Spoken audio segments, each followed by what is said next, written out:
प्यारे स्टूडेंट, इस लेक्चर में हमारा बायोसेवर्ट लॉ का एक महत्वपूर्ण अनुप्रयोग हमको पढ़ना है। टॉपिक है वृत्ताकार धारावाही लूप के अक्ष पर चुंबकीय क्षेत्र।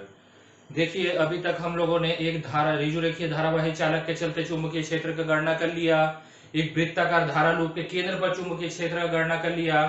अब एक वृत्ताकार लूप है जिसका त्रिज्या a है, वृत्ताकार लूप का केंद्र है O से r दूरी पर कोई बिंदु P है जिस पर हमें चुंबकीय क्षेत्र की तीव्रता ज्ञात करनी है कि कुल चुंबकीय क्षेत्र कितना होगा इस वृत्ताकार लूप के चलते, जिस वृत्ताकार लूप में विद्युत धारा I प्रवाहित हो रहा है।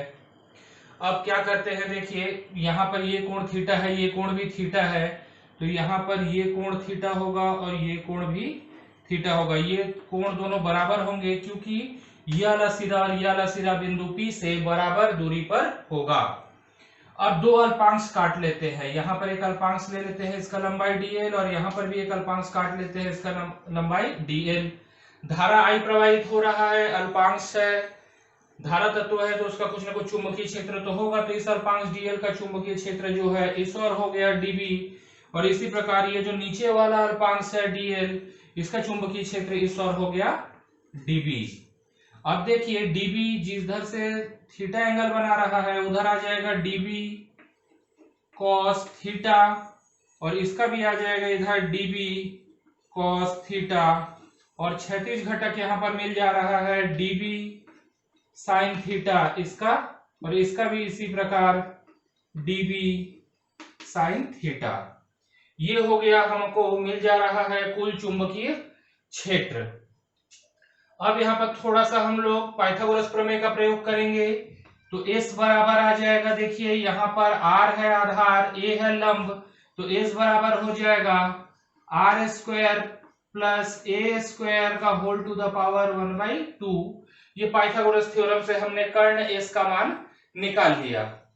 अब यहाँ पर देखिए db cos थीटा परिमाण में बराबर है लेकिन दिशा में विपरीत है, एक दूसरे के प्रभाव को नष्ट कर देंगे। तो यहाँ पर जो चुंबकीय क्षेत्र लगेगा, कुल चुंबकीय क्षेत्र जो लगेगा, ये B बराबर होगा समाकलन dB sin थीटा के बराबर होगा, क्योंकि dB cos थीटा एक दूसरे के प्रभाव को नष्ट कर दे रहे हैं। अब बायोसेवर्ट के नियम का प्रयोग कर लेते हैं, तो dB बराबर हो जाएगा म्यू नॉट बटे 4 पाई I dl साइन 90 बटे s स्क्वायर। 90 अंश कैसे आया, देखिए ये जो लाइन है ये एक स्पर्शिया है, dl को टच करते हुए गुजर रहा है, और कोई भी स्पर्शिया त्रिज्या पे लंब होता है, तो जो हमारा कोण थीटा होगा वो कितने अंश का हो जाएगा, 90 अंश का। अब इस समीकरण में रख दीजिए dB का मान, समाकलन यहां पर dB के जगह आ जाएगा म्यू नॉट बटे 4 पाई I dl बटे s स्क्वायर, और यहां पर साइन थीटा है, साइन थीटा बराबर होता है लंब बटे कर्ण, तो यहां पर देखिए थीटा है, लंब हो गया a, कर्ण हो गया s, तो यहां पर लंब a बटा s लिखा जा सकता है, तो यहां पर a बटा s लिख दिए। b बराबर आ जाएगा समाकलन, यहां पर देखिए म्यू नॉट I गुणित a बटे, हाँ एक मिनट, यहाँ पर a स्क्वायर आना चाहिए कि कहीं पर से हमसे कुछ गलती तो नहीं हो रहा, नहीं ठीक है, म्यू नॉट I a बटे 4 पाई s क्यूब जो है ये अचर होगा, और यहाँ पर अचर कौन नहीं है, वेरिएबल कौन होगा, dl चर है, dl चर इसलिए है जितना बड़ा आप अल्पांश लेंगे dl का मान उतना ही बढ़ता जाएगा। जो अचर है उनको समाकलन से बाहर निकाल दीजिए, तो b बराबर आ जाएगा म्यू नॉट I a बटे 4 पाई s क्यूब, समाकलन dl आ जाएगा, फिर b बराबर आ जाएगा म्यू नॉट I a बटे 4 पाई एस क्यूब, डीएल के जगह आ जाएगा 2 पाई ए, पाई और पाई कैंसिल, 2 और 4 कैंसिल। तो कुल चुंबकीय क्षेत्र की तीव्रता कितनी आ गई? बी बराबर mu not I A square बटे 2 गुणित